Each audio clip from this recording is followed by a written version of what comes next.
Bismillahirrahmanirrahim. Assalamualaikum warahmatullahi wabarakatuh. Alhamdulillahi rabbil alamin. Wassalatu wassalamu ala asrafil anbiya'il mursalin nabiyina Muhammadin wa ala alihi wa ashabihi wa man tabi'ahum bi ihsanin ila yaumiddin amma ba'du. Sahabat Asa TV yang dimuliakan Allah Subhanahu wa taala, alhamdulillah kita jumpa lagi di dalam pertemuan kita di dalam segmen I Love Monday, I Love Myself bersama saya Arsal Syah. Dan di dalam kesempatan kita ini kita akan mencoba untuk mengambil banyak pelajaran-pelajaran yang diberikan oleh Allah baik secara langsung di dalam ayat-ayatnya ataupun di dalam tanda-tanda kekuasaannya di dalam kehidupan kita atau di dalam hadis-hadis Nabi Muhammad SAW yang juga memberikan begitu banyak pengajaran buat kita. Dan mudah-mudahan ya perjumpaan kita di dalam pertemuan-pertemuan kita ini menjadi perjumpaan yang selalu mendapatkan rahmat dan keberkahan dari Allah Subhanahu wa taala. Dengan rahmatnya Allah menyayangi kita, dengan rahmatnya Allah akan menghimpun kita, dan dengan rahmatnya pula Allah akan menempatkan kita di surganya nanti. Amin ya Allah ya Rabbal alamin. Dengan keberkahannya Allah akan tambah kebaikan kita, dan dengan keberkahannya pula kebaikan itu akan menjadikan hidup kita lebih baik setiap harinya. Amin. Ya Allah ya Rabbal alamin. Sahabat Asa TV yang dimuliakan Allah Subhanahu wa taala. Pada kesempatan ini izinkan saya untuk mengajak sahabat sekalian untuk mentadaburi, mencoba untuk mengambil pelajaran dari ayat-ayat Allah Subhanahu wa taala, dan kali ini kita coba mentadaburi surat Al-A'raf di ayat yang ke-164, satu ayat saja. Di dalam ayat itu Allah berfirman, a'udzubillahi minasyaitonir rajim, bismillahirrahmanirrahim. Wa idz qalat ummatun minhum lima ta'iduna qaumanillah muhlikuhum aw mu'adzibuhum 'adzaban syadida. Qalu ma'dziratan ila rabbikum wa la'allahum yattaqun. Allah berfirman kepada kita, dan ingatlah ketika kata Allah eh, apa suatu kaum ya, suatu kaum itu kan satu satu umat gitu bertanya kepada satu kaum. Jadi ada satu kaum gitu atau satu umat yang kemudian sebagian di antara mereka ya, kemudian bertanya kepada sebagian yang lain. Nah, apa yang mereka tanyakan? Lima ta'izuna qaumanillah. Eh, Kalau terjemahan gampangnya itu, kenapa sih kalian menasehati, ya kan? Kenapa sih kalian apa ya menasihati lah bahasa yang paling paling enaknya. Kenapa sih kalian menasihati sebuah kaum gitu? Lima ta'izuna qaumanillahu muhlikuhum. Mengapa sih kalian menasihati sebuah kaum ya, yang Allah akan menghukum mereka? Ya, au mu'adzibuhum 'adzaban syadida, atau Allah akan membinasakan mereka, mengazab mereka dengan azab yang keras. Jadi ada sebutlah satu kelompok namanya A bertanya kepada kelompok lain nih, di dalam sebuah kaum, si B nanya, "Hei B, kenapa sih kamu nasihatin si C?" gitu. Ya, ini konteksnya bisa bisa bisa kolektif, bisa juga individual ya gitu. Kenapa sih kalian tuh menasihati si C? Padahal si C itu adalah kaum atau orang yang Allah akan menghukumnya, Allah akan membinasakannya, Allah akan mengazabnya dengan azab yang keras. Nah, kalau Allah akan menghukumnya, membinasakannya, berarti kan nih kaum ini atau orang ini pasti kan orang yang ya bukan main ya gitu, ahli maksiat gitu. Nampak jelaslah keburukan-keburukannya. Nah, ketika ditanya seperti itu, kenapa sih kok nasihatin yang kayak begitu gitu? Maka jawaban dia ada dua. Kata dia, qalu ma'ziratan ila rabbikum. Kata dia, ma'ziratan ila rabbikum. Itu dilakukan dia semata-mata agar eh, dia punya alasan kepada Allah Subhanahu wa taala. Dia punya jawaban ya kan kepada Allah Subhanahu wa taala, atau dalam dalam terjemahan itu disebut menjadi pelepas tanggung jawab baginya kepada Allah. Seperti itu. Itu jawaban dia yang pertama. Jadi, "Kenapa sih kamu nasehatin dia?" "Ya, biar saya punya alasan lah di hadapan Allah nanti." Atau, "Ya, setidaknya tanggung jawab dia saya lepaslah dengan saya melakukan itu." Lalu jawaban yang kedua adalah, "Wala'allahum yattaqun." Dan mudah-mudahan dia menjadi orang yang bertakwa. Si C ini mudah-mudahan jadi orang yang bertakwa. Kaum itu mudah-mudahan jadi kaum yang bertakwa. Itu dua jawaban. Jawaban pertama, agar dia punya alasan, eee, di hadapan Allah kepada Allah nantinya, atau dia lepas tanggung jawabnya sebagai hamba kepada Allah. Dan yang kedua adalah, ya mudah-mudahan dia berharap mudah-mudahan biar gimana pun orangnya gitu ya, mudah-mudahan kali-kali aja dia bisa jadi orang yang bertakwa, ya mudah-mudahan dia bisa bertaubat dan kemudian jadi orang bertakwa. Itu dua jawaban. Nah, sahabat Asa TV yang dimuliakan Allah Subhanahu wa taala. Dari ayat ini, setidaknya ada beberapa pelajaran yang bisa kita dapat atau bisa kita ambil gitu sebagai sebuah insight gitu untuk diri kita ya.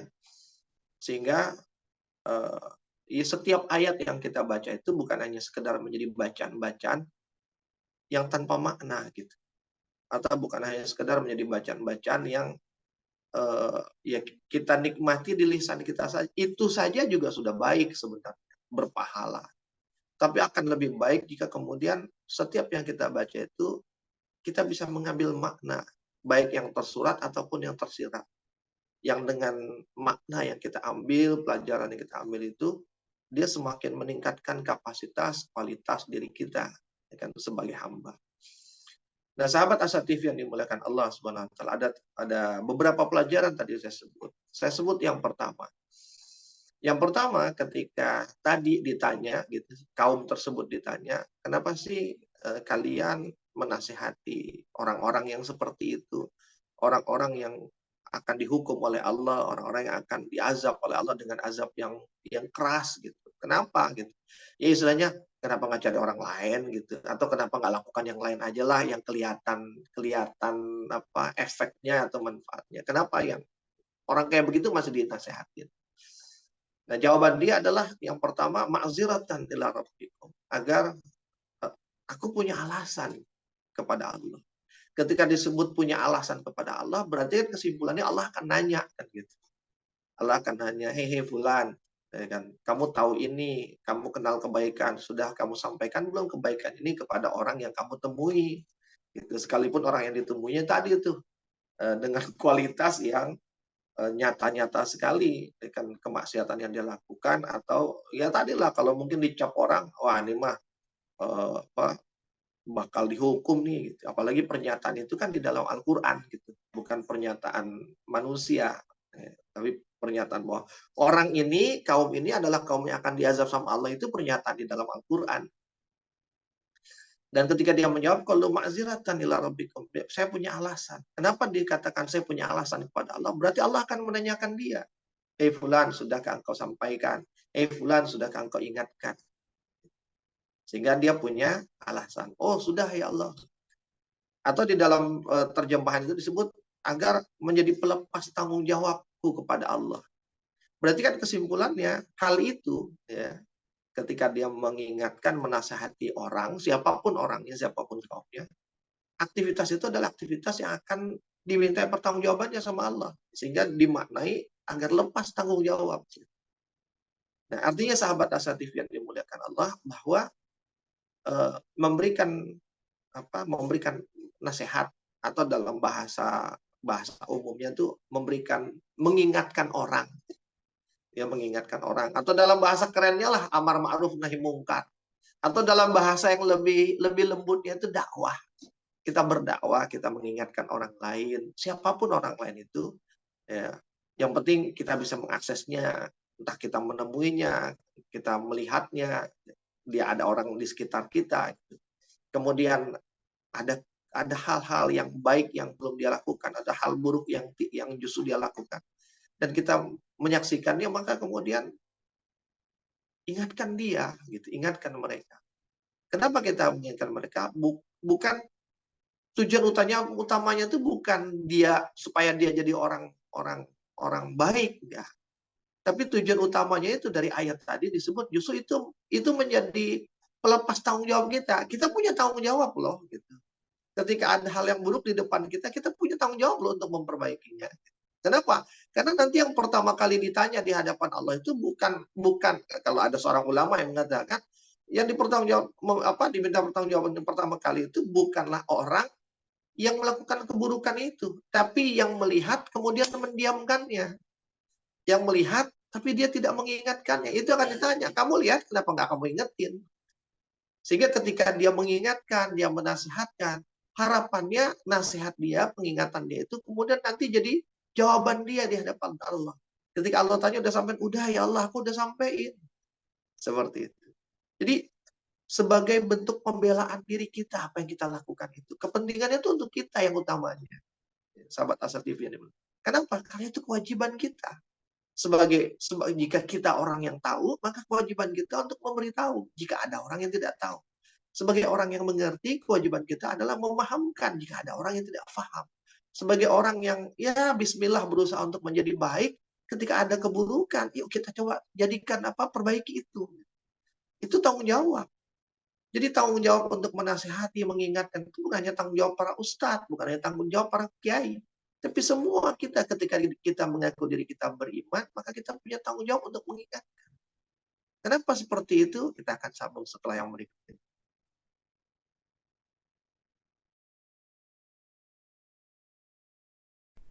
Saat hari Senin tiba, banyak orang yang merasakan malas dan tidak bersemangat menjalaninya.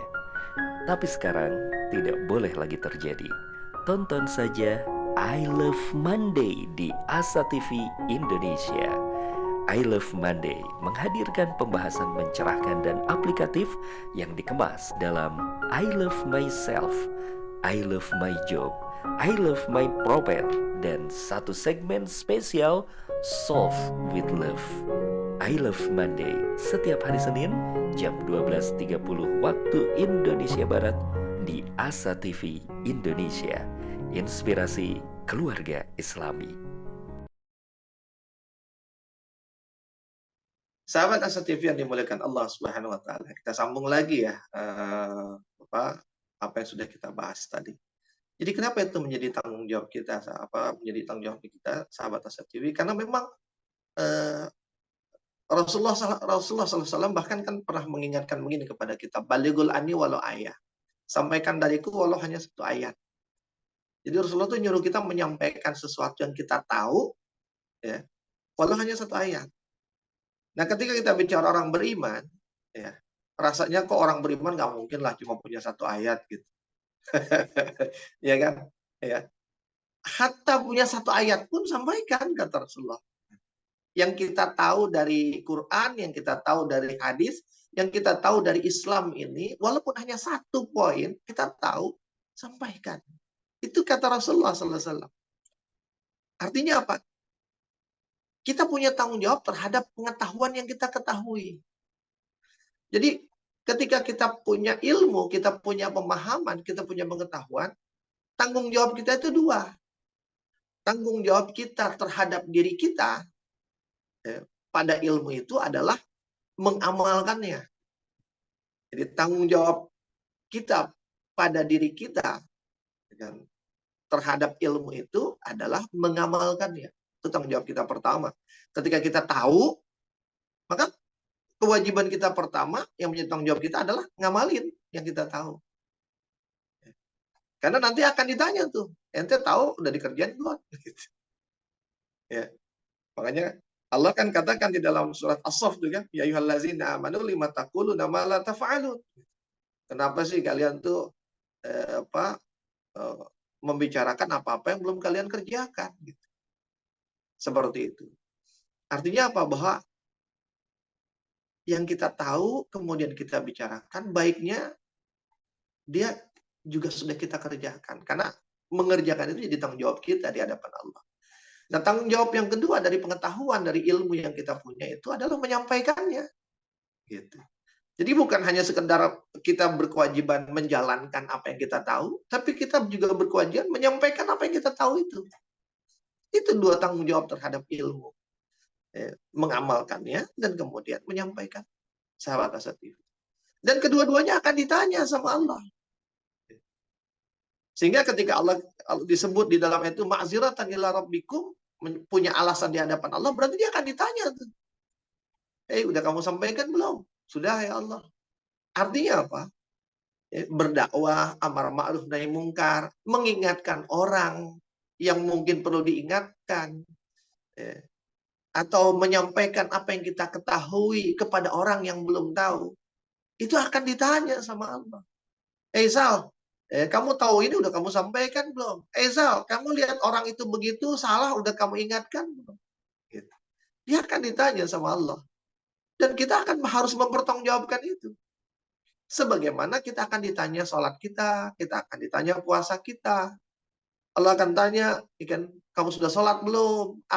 Bagaimana dengan sholat? Kita akan ditanya itu semua amal kita. Tapi bukan hanya amal individu, amal yang berkaitan dengan orang lain itu juga akan ditanya. Termasuk diantaranya adalah berdakwah tadi, gitu, mengingatkan orang. Sehingga apa? Dia bukan hanya menjadi kewajiban para ustadz, para kiai, tapi semua yang mengaku dirinya mukmin, yang dia punya satu ayat saja, dia sudah punya kewajiban untuk menyampaikan satu ayat itu. Jadi satu ayat yang dia tahu itu jangan dikekepin sendiri gitu, buat dia doang gitu. Dia harus share, dia harus bagi. Sahabat Asatidz yang dimuliakan Allah. Karena yang namanya ilmu itu kalau dimiliki sendiri, dikumpulin doang gitu di otak nih, di kepala. Ya, dia kayak air. Air itu kalau dikumpulin menggenang jadi penyakit ntar. Gitu. Beda kalau airnya itu dialirkan.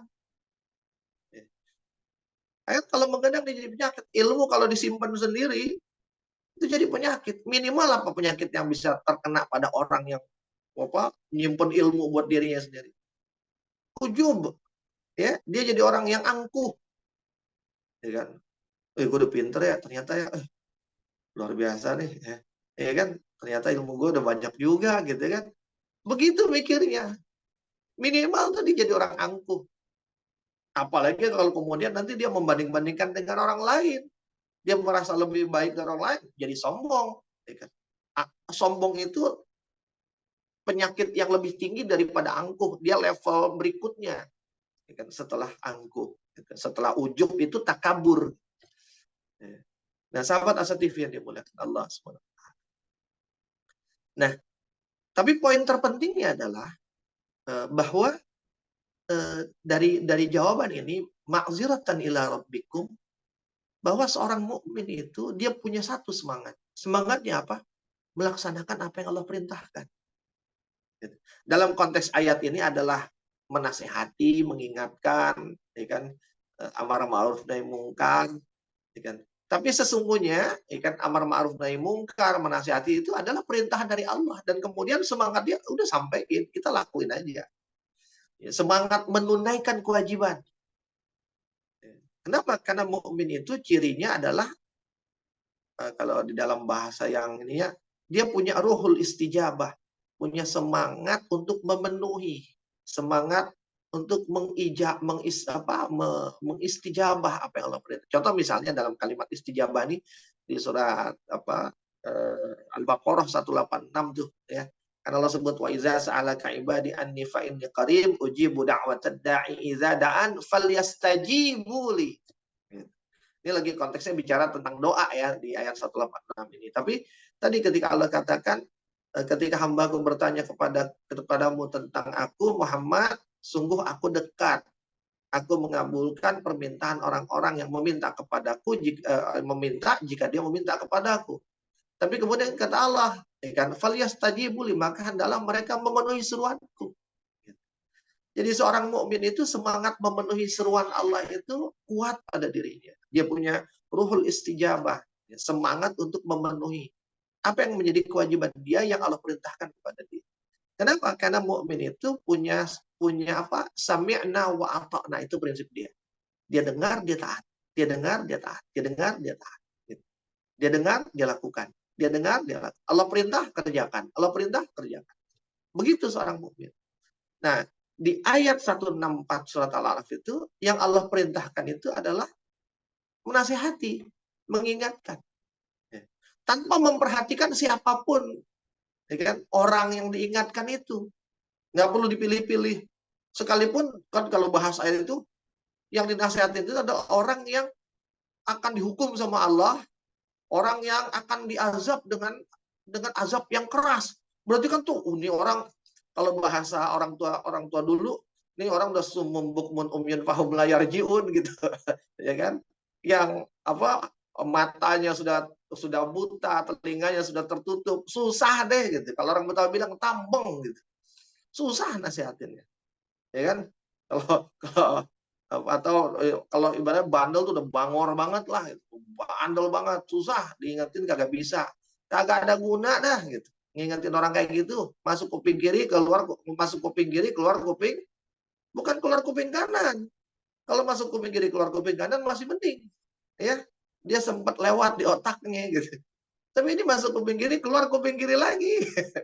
Jadi belum sempat masuk dia udah keluar lagi. Jadi hatta sekalipun kepada orang-orang yang seakan-akan tidak ada peluang dia untuk mendengarkan, tidak ada peluang dia untuk berubah. Tapi ketika kita tahu, ya kan, dia adalah orang yang punya hak untuk diingatkan dan kita punya kemampuan untuk mengingatkan, maka ingatkanlah. Kenapa kita mengingatkan? Ya karena ini kewajiban saya mengingatkan. Begitu sahabat Asad TV. Jangan pilih-pilih orang. Makanya dalam bahasa hadis Nabi kan marra'i minkum mungkaran falyughayyir biyadihi. Jika kamu melihat kemungkaran, ya kan, maka ubahlah. Dari mulai biyadi, bilisani, wa biqalbi gitu. Ubahlah dengan tangan, kalau tangan nggak mampu dengan lisan, kalau lisan nggak mampu dengan hati, wa dzalika adhaful iman. Dan dengan hati itu adalah selemah-lemah iman. Gitu. Dengan hati itu artinya ya kita nggak punya kekuatan, kita nggak punya ilmu gitu untuk menasehati, setidaknya, tapi kita tahu itu salah, ya akhirnya apa? Minimal hati kita menolak. Gitu. Hati kita menolak, oh itu nggak benar tuh, itu salah tuh, apa? Saya nggak. Gitu. Minimal begitu. Dan itu selama-lama iman kata Rasul. Artinya apa? Marra'i minkum mungkaran. Ketika kita melihat kemungkaran, ketika kita melihat ada yang salah, maka ubahlah, perbaiki. Itu menjadi kewajiban bagi kita, bukan mendiamkan. Sehingga ada seorang ulama mengatakan apa? Sakit anal haq, syaitanun akhras. Kita diam, ya, diam terhadap kebenaran. Gitu. Jadi ada kebenaran, kemudian kita tidak berpihak kepadanya, ada kebenaran, kita tidak membelanya, ada kebenaran, kita tidak mengkampanyekannya, tidak menyebarkannya, kita diamkan saja. Syaitan dan akhras.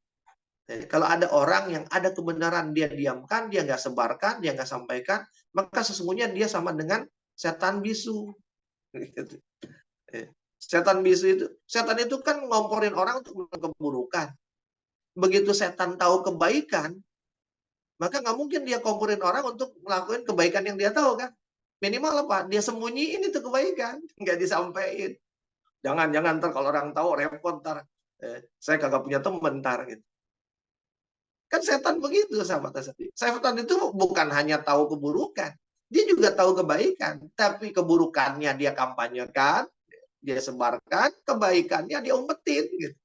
Maka kalau ada orang tahu kebaikan, tahu kebenaran, tapi dia umpetin, mungkin sahabat sendiri sering dengar kalimat begini, udah nggak usah ikut-ikutan, ya. Udah biarin aja, ya kan, nggak usah ngurusin orang lain, yang penting kita baik. Gitu. Mungkin kalimat itu sering kita dengar kan. Sesungguhnya kalimat seperti itu adalah kalimat-kalimat yang ingin menjadikan kita jadi setan bisu gitu. Kita tahu yang baik, tapi udah nggak usah ngurusin gitu, nggak usah, udah buat kita aja, yang penting kita baik gitu. Jadi kita sembunyikan kebaikan itu, tapi kita harus sampaikan. Padahal menyampaikan kebaikan itu bagian dari kewajiban kita. Dan dia akan dimintakan pertanggungjawaban. Maka yang harus kita lakukan adalah punya semangat menyampaikan.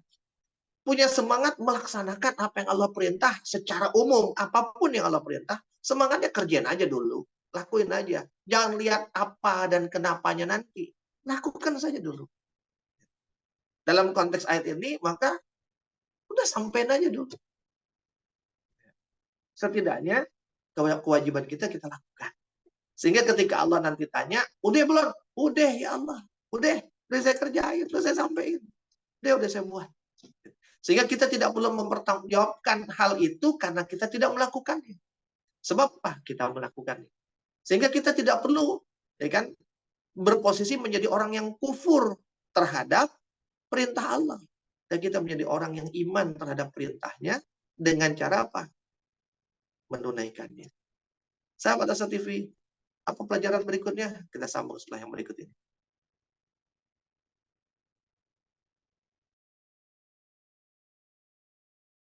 Menuntut ilmu adalah sebuah jalan yang akan mengantarkan manusia pada kemuliaan.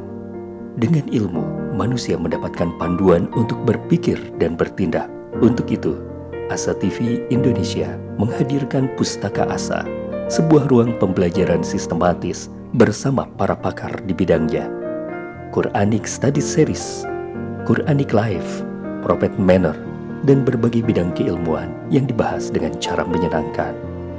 Pustaka Asa hadir setiap Sabtu jam 19.30 waktu Indonesia Barat, hanya di Asa TV Indonesia. Sahabat Asa TV yang dimuliakan Allah Subhanahu wa taala, kita sambung ya. Jadi tadi pelajaran pertama yang kita ambil adalah bahwa mukmin itu, seorang hamba itu, semangat yang paling utamanya adalah melaksanakan perintah Tuhannya, melaksanakan kewajiban Tuhannya. Jadi diperintah apa kerjain, perintah apa kerjain. Walaupun kita ambil konteks ayatnya, kebaikannya itu lebih definitif, yaitu menyampaikan pesan-pesan kebaikan. Tapi secara umum apapun bentuk kebaikannya, ya kan, lakukan. Itulah seorang hamba sejati. Hamba sejati itu, ya namanya hamba kan, ya, disuruh apa aja memajikannya kerjain. Mau dia sesuai yang dia suka atau enggak, kerjain aja, disuruh kan gitu. Hamba sejati itu begitu. Nggak mikir babi bu, oh ntar kalau ini gimana, oh ntar kalau gini gimana, oh kalau nggak begitu. Pokoknya samina wa ta'na, perintah kerja. Termasuk perintah untuk menasihati, perintah untuk menyampaikan kebaikan, perintah untuk berdakwah. Allah perintahkan.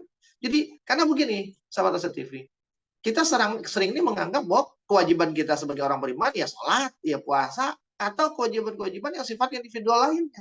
Tapi begitu bilang berdakwah, wah bukan saya ada tuh, saya belum punya ilmu. Itu mah tugasnya ustadz. Enggak. Semua kita ketika ngaku beriman punya kewajiban untuk berdakwah. Gitu. Berdakwah sesuai dengan kapasitas kita. Dan dakwah di sini kita dalam konteks maraimin kemungkaran dengan bilisani, dengan lisan. Kenapa? Ya kan, mengubah keburukan dengan lisan itu harus dengan ilmu salah satu. Nah, seberapa ilmu kita? Seminim-minimnya kata Rasulullah punya satu ayat. Satu ayat, sampaikan. Gitu. Balikul ani wala ayat. Dan saya yakin kita semua punya satu ayat. Dan mungkin lebih. Walaupun mungkin kita nggak hafal ayatnya, kita nggak hafal hadisnya. Tapi kita tahu nilai kebaikan dari ayat itu. Kita tahu sampaikan. Kepada siapa? Kepada orang yang kita temui. Kepada orang yang kita bisa mengaksesnya. Dan siapa yang paling mudah kita temui, kita akses? Minimal keluarga kita. Gitu. Ya, minimal keluarga kita. Kalau dia suami, istrinya, dan anak-anaknya. Kalau dia istri, suaminya, dan anak-anaknya. Kalau dia anak, berarti orang tuanya. Kalau dia orang tua, berarti anak-anaknya. Baru kemudian lingkup yang lebih luas, lebih luas. Seperti itu. Makanya Rasulullah itu kan dalam satu riwayat disebutkan. Kalau habis taklim itu Rasulullah mengatakan, hendaklah yang hadir menyampaikan kepada yang tidak hadir. Yang hadir siapa? Yang hadir di majelis, yang dapat ilmu. Yang nggak hadir, ya yang mungkin anggota majelis tapi nggak hadir, atau keluarga kita kan nggak ikut hadir gitu. Seperti itu. Maka Pak yang nggak hadir supaya tetap dapat manfaatnya, sampaikan. Walaupun nggak perlu sampai di rumah nanti kemudian kita, ayo kumpul-kumpul kita ngaji. Tadi ayah habis ngaji, kita ngaji. Kemudian kita cuma sampaikan sebagaimana ustadz kita, nggak harus begitu. Ya, bisa sambil ngobrol, bisa sambil jalan, bisa sambil bermain, ya kan. Intinya pesannya sampai itu aja. Nah, tapi kemudian dia bilang, kok jadi dilema ya? Eh, eh, Tahu sesuatu punya kewajiban nyampein. Kalau nggak nyampein dipertanggungjawabkan. Apa mendingan kalau gitu nggak punya ilmu aja deh gitu. Mendingan nggak tahu daripada tahu konsekuensinya ngamalin sama nyampein. Berat gitu. Kalau nggak tahu kan nggak punya konsekuensi ngamalin, nggak punya konsekuensi nyampein. Sama Tasawuf TV, ketika orang tahu kebaikan, tahu kebenaran, maka dengan taunya itu dia akan terselamatkan dari yang buruk. Gitu. Dia akan terselamatkan dari yang buruk, dan ketika dia melakukan, mengamalkannya, dia akan berujung kepada surganya Allah. Dia akan dapat rahmat Allah. Tapi kalau dia nggak tahu, mungkin ya dia nggak akan dimintakan pertanggungjawaban kenapa nggak menyampaikan gitu. Tapi yang jelas ketika dia tidak tahu tentang kebaikan, maka hidupnya pasti akan ada dalam keburukan. Ketika hidupnya ada dalam keburukan, dia pasti akan jauh dari rahmat Allah. Ketika dia jauh dari rahmat Allah, bagaimana mungkin kan dia bisa sampai ya, kepada kebaikan-kebaikan di dunia maupun di akhirat. Kalau jauh dari rahmat Allah, ya kan? Kalau dia nggak punya ilmu, dia nggak mau belajar, mungkin dia nggak akan ditanya nggak mikir apa yang perlu disampaikan. Tapi sahabat Asa TV, ketika orang tidak berilmu, ya, kesalahan dia tidak belajar, apalagi dia sebenarnya punya peluang belajar. Dia punya kesempatan untuk tahu, tapi dia nggak mau tahu. Dia nggak mau belajar. Maka dia nggak mau tahu dan nggak mau belajar itu sendiri sudah jadi satu kesalahan besar bagi dirinya. Yang akan dia pertanggungjawabkan juga di akhirat. Jadi pilih mana? Kita belajar berilmu, kita punya peluang menjadi baik dalam hidup dan baik di akhirat nanti. Tapi kita punya kewajiban menyampaikan.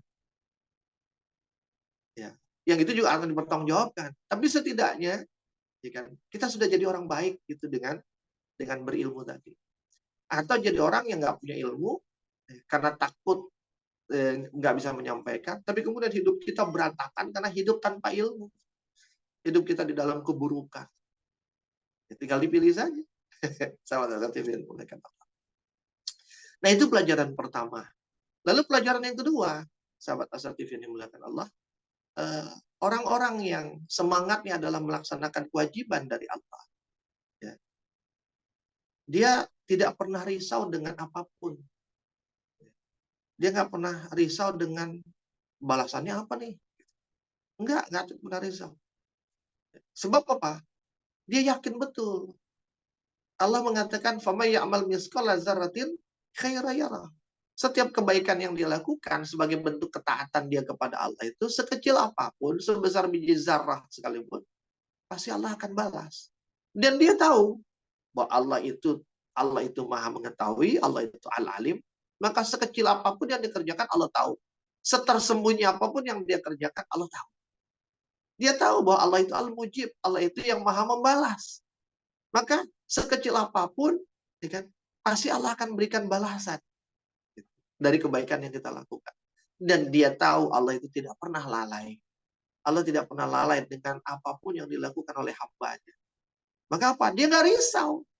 Ngapain mikir-mikir pahala? Allah tahulah, ya kan? Allah nggak mungkin lalai dari apa yang menjadi hak kita. Setiap yang kita lakukan pasti ada. Maka dia nggak pernah pusing mikirin pahalanya apa. Justru yang dia pusingkan, yang dia risaukan adalah, sudahkah saya melakukannya? Jadi justru dia risau ketika dia belum mampu melakukannya. Ketika dia belum menunaikannya. Risau, aduh nih saya belum ngerjain. Bukan, duh pahalanya apa ya? Gitu. Bukan begitu pikirnya.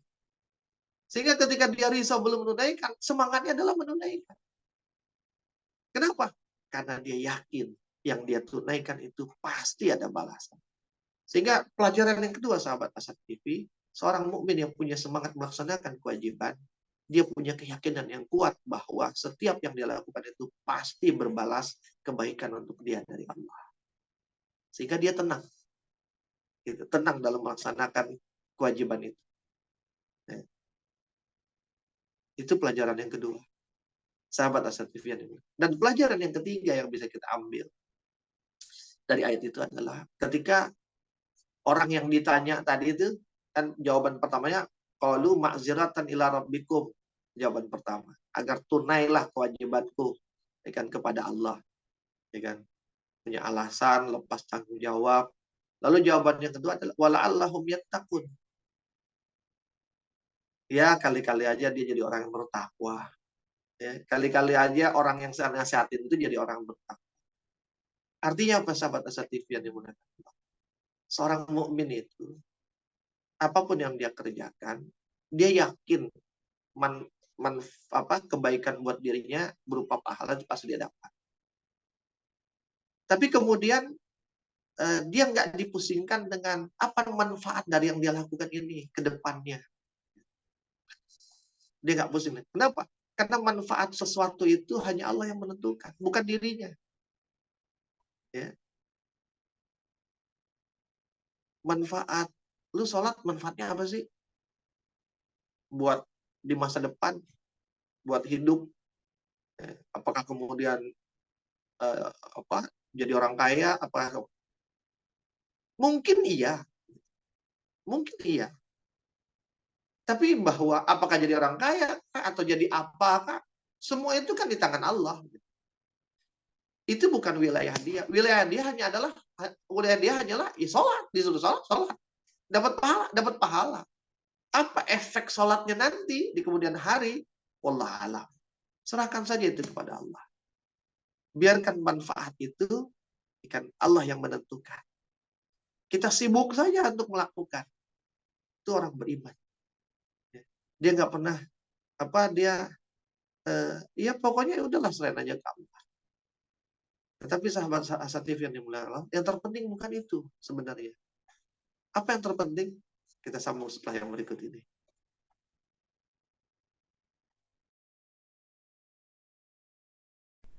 Saat hari Senin tiba, banyak orang yang merasakan malas dan tidak bersemangat menjalaninya. Tapi sekarang tidak boleh lagi terjadi. Tonton saja I Love Monday di Asa TV Indonesia. I Love Monday menghadirkan pembahasan mencerahkan dan aplikatif yang dikemas dalam I Love Myself, I Love My Job, I Love My Prophet, dan satu segmen spesial Solve with Love. I Love Monday setiap hari Senin jam 12.30 waktu Indonesia Barat di Asa TV Indonesia. Inspirasi keluarga Islami. Sahabat Asa TV yang dimuliakan Allah Subhanahu wa taala. Kita sambung nih di session akhir ya. Tadi di antara pelajaran yang ketiga dari ayat 164 surat Al-A'raf itu adalah bahwa seorang hamba yang sejati itu dia melepaskan semua yang dia kerjakan itu kemanfaatannya kepada Allah. Kenapa? Karena memang tugas kita bukan mikirin manfaat dari apa yang Allah perintahkan kepada kita. Tapi tugas kita adalah melakukan apa yang Allah perintahkan. Manfaatnya hanya Allah yang tahu. Ya, seperti itu. Karena gini, kalau dipikirin juga pusing juga. Ente manfaatnya haji apa sih? Ente tawaf muter-muter Ka'bah itu manfaatnya apa? Ente ngelempar jumroh, ngelemparin batu pakai batu itu manfaatnya apa sih? Ya kan? Ente sa'i lari-lari gitu, manfaatnya apa? Ya kalau kita pikir manfaatnya mungkin ada yang bisa nemuin manfaatnya, mungkin ada yang enggak gitu. Tapi daripada kita pusing mikirin begituan, pusinglah mikirin saya udah kerjain belum. Itulah seorang hamba, semangatnya melaksanakan. Ada manfaat ataupun enggak, diserahkan ke Allah. Tapi dia pasti yakin, nggak mungkin nggak ada yang manfaat yang Allah perintah. Wong di dalam surat Ali Imran ayat 191 dalam konteks ciptaan saja, ya kan? Allah mengatakan kan tentang ulul albab itu ya, kan di ujung ayat 191 itu disebut Rabbana ma khalaqta hadza batilan. Wahai Tuhanku, tidak ada yang kau ciptakan itu yang batil, yang nggak ada manfaat. Yang Allah ciptakan aja nggak ada yang nggak bermanfaat. Apalagi yang Allah perintahkan. Jadi nggak mungkin Allah suruh perintahkan kita sesuatu yang kita lakukan itu nggak ada manfaatnya, nggak mungkin. Tapi manfaatnya apa? Kita hanya merasakan saja. Kita tidak perlu menentukan. Karena yang menentukan manfaatnya Allah. Tinggal rasain aja. Nah, kapan Allah berkehendak kita merasakan manfaat dari apa yang kita kerjakan, itu urusan Allah. Ada kalanya kita merasakan manfaatnya di dunia, ada kalanya kita baru merasakan manfaatnya di akhirat nanti. Nah, tapi yang terpenting sebenarnya bukan itu tadi saya sebut. Dalam konteks manfaat ini, sekalipun manfaat itu hanya ada di tangan Allah, ya kan? Allah yang menentukan. Namun bukan berarti kemudian seorang mukmin setiap kali dia melakukan apa yang Allah perintahkan, dia nggak boleh punya keinginan. Dia boleh punya keinginan, dia boleh punya harapan. Mudah-mudahan ya Allah, kalau saya dengan melakukan ini semua, maka aku memohon kepadamu ya Allah. Semoga Allah engkau berikan kepadaku ini. Boleh kita berharap. Gitu. Dan cara kita berharap itu difasilitasi sama Allah lewat doa. Doa itu kan harapan. Kalimat wala'allahum yattaqun.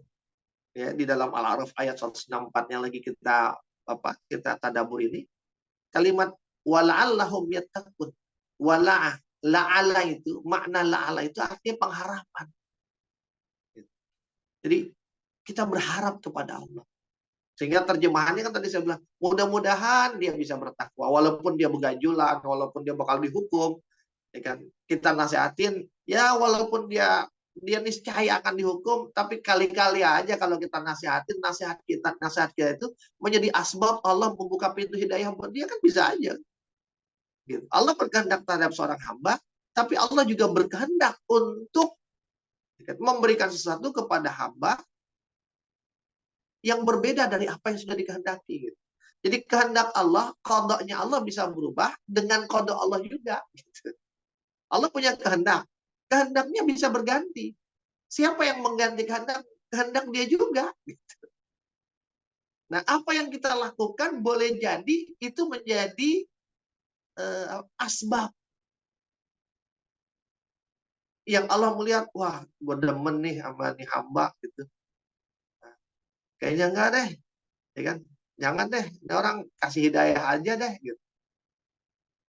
Bisa jadi seperti itu, sahabat Asa TV yang dimuliakan Allah.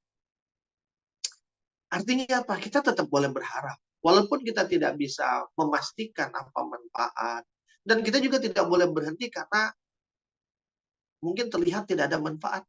Berhenti melakukan sesuatu karena terlihat seakan-akan tidak ada manfaat. Tadi nasihatin orang yang bakal disiksa. Kan nggak ada manfaatnya nasihatnya. Mendingan nasihatin yang lain gitu, yang masih bisa punya peluang dengerin kan. Sama seperti ada hadis Nabi itu bunyinya begini. Jika tiba hadis riwayat Ahmad ya, jika tiba hari kiamat, sementara di tanganmu ada segenggam benih kurma, maka tanamlah, kata Rasulullah. Kalau kita mau pikir-pikir ya, dengan otak manusia, besok kiamat nih, terus di tangan kita ada benih kurma. Sementara kurma itu untuk tumbuh berbuah butuh waktu 5-10 tahun. Kita tanam nih hari, besok kiamat. Kira-kira kita dapat buahnya nggak? Ya enggak. Sementara kan namanya pohon itu dianggap bermanfaat kalau kita dapat buahnya.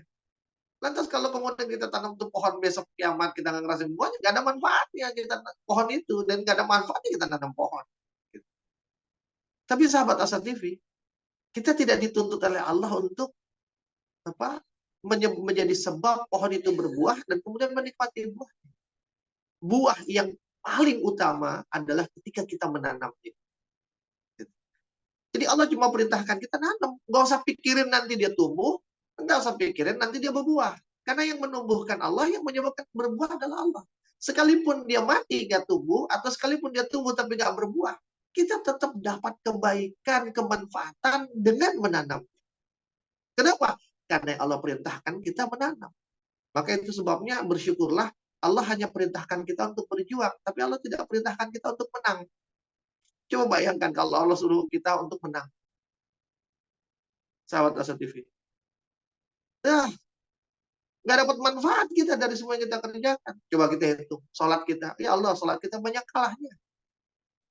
Sholatnya lalai, di akhir waktu, nggak berjamaah, nggak di masjid. Kan, sholat dengan pakaian seadanya, bukan pakaian terbaik. Bukan dengan wangian parfum, tapi dengan wangian keringat. Gitu kan. Atau paling nggak apa? Kan, sholat kagak khusyuk.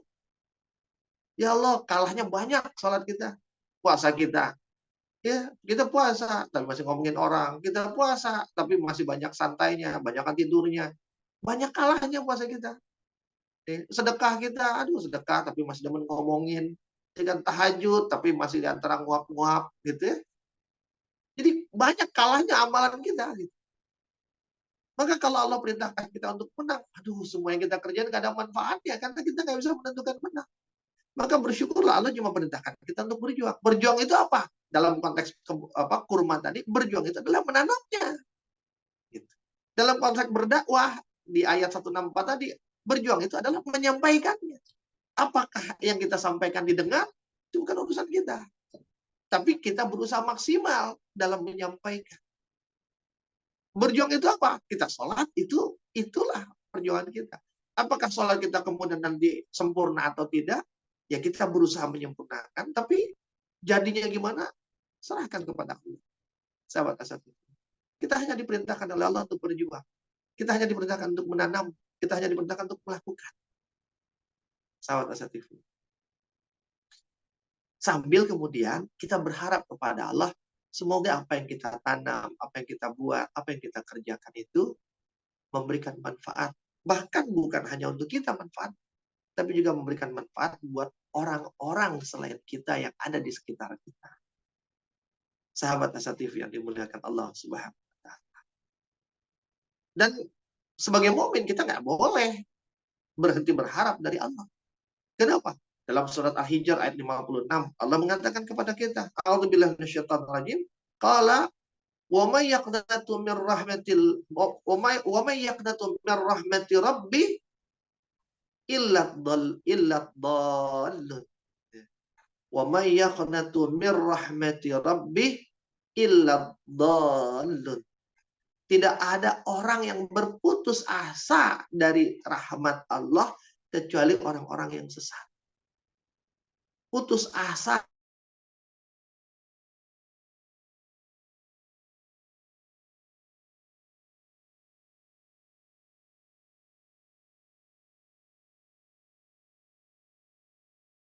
la yai'asu min rauhillahi illal qaumul kafir.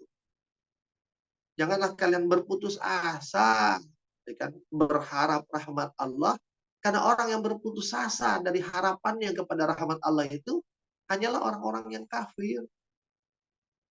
Nah, kita kan bukan orang kafir.